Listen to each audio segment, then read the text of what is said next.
Ahora vamos a hablar sobre la cadena de Markov. Y básicamente esto es un sistema matemático que brinca de un estado a otro. Son procesos que están definidos en tiempo entero, ¿verdad? Donde tú vas a tener un brinco cada X tiempo, un tiempo ya que está predefinido, y donde la probabilidad va a depender del estado actual en el que nos encontramos. O sea que dependiendo del estado donde estamos, la función de probabilidad hacia qué estado podemos ir va a depender de ese estado. Entonces aquí los estados no son independientes, van a tener una dependencia dependiendo del estado donde tú estás. Entonces una cadena de Markov, esta va a ser finita si para cada estado existe una posibilidad finita de sets. Entonces la cadena de Markov, que es un proceso de tiempo entero, donde cada variable aleatoria va a tener un valor entero y depende del pasado solo por la variable aleatoria más reciente. Entonces, el estado inicial, cuando se arranca una cadena, no necesariamente es igual a las probabilidades que tienen una vez ya la cadena arrancó. El estado inicial o la probabilidad o la distribución de probabilidad de ese estado inicial va a estar dado por pi a la 0. ¿Verdad? Y esto lo que va a definir es cuál es la probabilidad de que en el primer brinco ocurra uno de los estados. Y esta es importante para una descripción de probabilidad completa del proceso. Sin embargo, no es requerida para la mayoría de los resultados. Entonces, cuando nosotros estamos viendo en una cadena de Markov, lo que nosotros vamos a ver es la probabilidad de ir al estado J, dado que el estado anterior es I. Y nosotros lo vamos a representar con esta ecuación. Entonces la probabilidad de inicio de x0 y de p y j define la probabilidad para todos los otros eventos. Nosotros podemos representar una cadena de Markov. Aquí nosotros tenemos la matriz de la cadena donde se representan los valores que pueden tener dependiendo del estado en el que están. Por ejemplo, si estamos en el estado 0 o en el estado 1, ¿verdad? Entonces aquí representa la probabilidad para ir, por ejemplo, del estado 1 al estado 1 o del estado 1 al estado 2 y así sucesivamente. Si estamos en el segundo paso, brincamos al estado, vamos a decir 6, ¿verdad? Entonces nos estaríamos llevando por aquí. Aquí representa la probabilidad de estar en el estado 6 y ir al estado 1, o la probabilidad de estar en el estado 6 e ir al estado y quedarnos en el estado 6 para el próximo cambio. Entonces, algo importante es que la fila, ¿verdad?, debe dar una sumatoria de 1 cada fila, ¿verdad? Igual que siguiendo los axiomas de Kolmogorov. Sin embargo, otra forma de presentarlo es gráficamente, donde aquí podemos graficar o poner entre cada uno son los círculos, son los estados, ¿verdad? Y las flechas indican la dirección junto con la probabilidad de ir hacia ese estado. Por ejemplo, aquí nosotros podemos ver que la probabilidad de estar en el estado 1 y volver al estado 1 es igual a P11, que sería el valor que estaría aquí.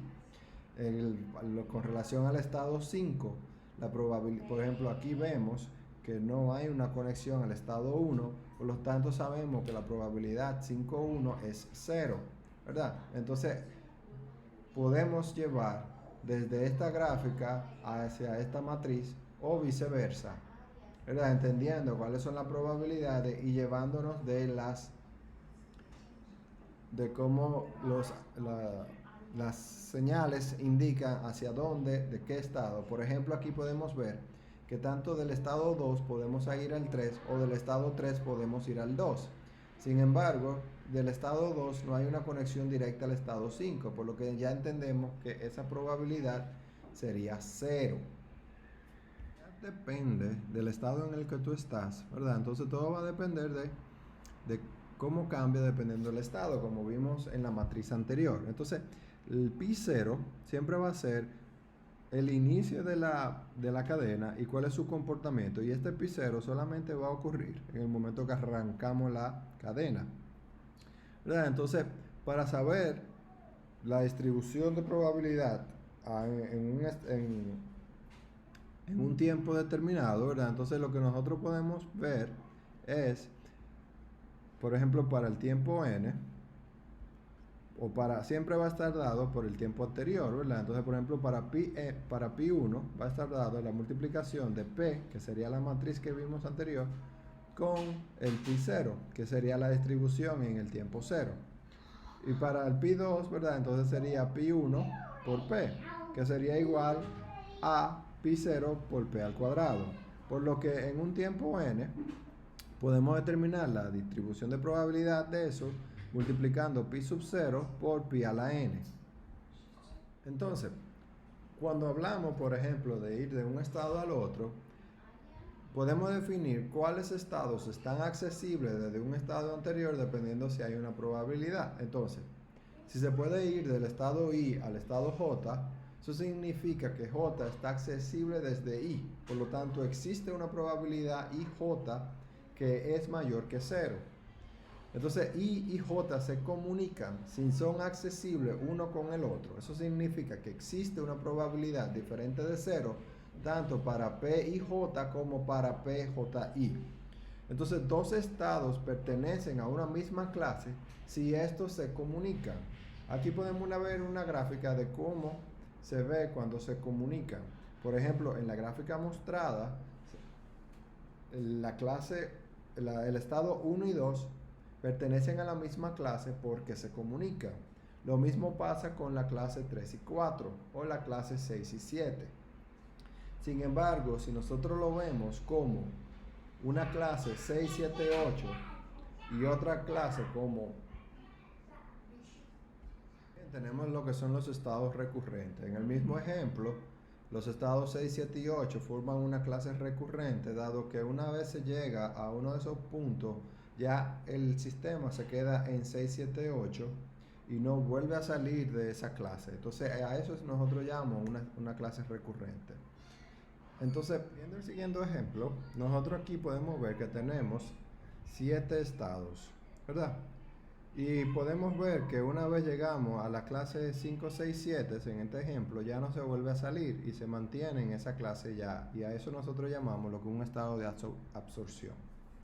Entonces, siguiendo este ejercicio, si nosotros estamos en la clase 3, en el estado 3, perdón, y comenzamos en el estado 3, y queremos ver cuál es la probabilidad de que en el próximo brinco nosotros vayamos al estado 1, ¿verdad? Entonces nosotros claramente vemos que es una probabilidad de 0.5 de que en el próximo estado estemos en 1, ¿verdad? Pero entonces, si yo quiero ver cuál es la probabilidad de absorción en los próximos pasos, ¿verdad? Entonces, vamos a decir, en la clase 1, 2, ¿verdad? Entonces yo tengo que ver todas las probabilidades, o todas las ocurrencias que pueden pasar. Por ejemplo, si estamos en el paso 3, yo tengo la probabilidad de 0.5 de que en el próximo paso yo vaya al 1, ¿verdad? Pero también tengo la probabilidad de 0.5 de que yo vaya al 4, ¿verdad? Y una vez en el 4, ¿verdad? Tengo la probabilidad de un cuarto de ir a 2, ¿verdad? Entonces la probabilidad que en los próximos dos pasos yo termine en la clase 1, 2, si comencé en el paso 3, es igual a 1 medio más la multiplicación de 1 medio por 4. Sin embargo, puede ser que en el paso 2 no sea para el 2, sino que yo vaya para el 3, ¿verdad? Y en el paso 3, entonces yo vuelvo a tener la probabilidad de ir a 1, de 1 medio o de ir a 4, ¿verdad? Entonces, al final, lo que tenemos que buscar para saber la probabilidad de absorción, ¿verdad? Es multiplicar todas las veces o todas las posibilidades que se pueden determinar. Lo mismo pasa si yo quisiera determinar la probabilidad de absorción con relación a la clase 5, 6, 7. Ahora, con este ejercicio, ¿verdad? Con este nuevo ejemplo, si aquí no hay una absorción, sino que vamos a decir, este es el estado final. Y si yo estoy comenzando en la clase 2, ¿verdad? Y quiero determinar cuál es la probabilidad de ir a la clase 3, ¿verdad? Entonces yo simplemente sigo la flecha y la probabilidad de ir de paso del estado 2 al 3 es de 2/3. Ahora, si yo quiero hacer un recorrido, yo digo, ¿cuál es la probabilidad de que en los siguientes pasos yo haga un recorrido 1, 2, 3, ¿verdad? Entonces sería, en el paso 2, ¿verdad? Yo tengo 1/3 de ir al 1, Después yo tengo la multiplicación de 1/2 de volver al 2 y de 2/3 de ir. Entonces, si yo quisiera saber cuál es la probabilidad de que el próximo recorrido sea 2, 1, perdón, sea 1, 2, 3, ¿verdad? Comenzando en 2 sería 1/3 por 1/2 por 2/3.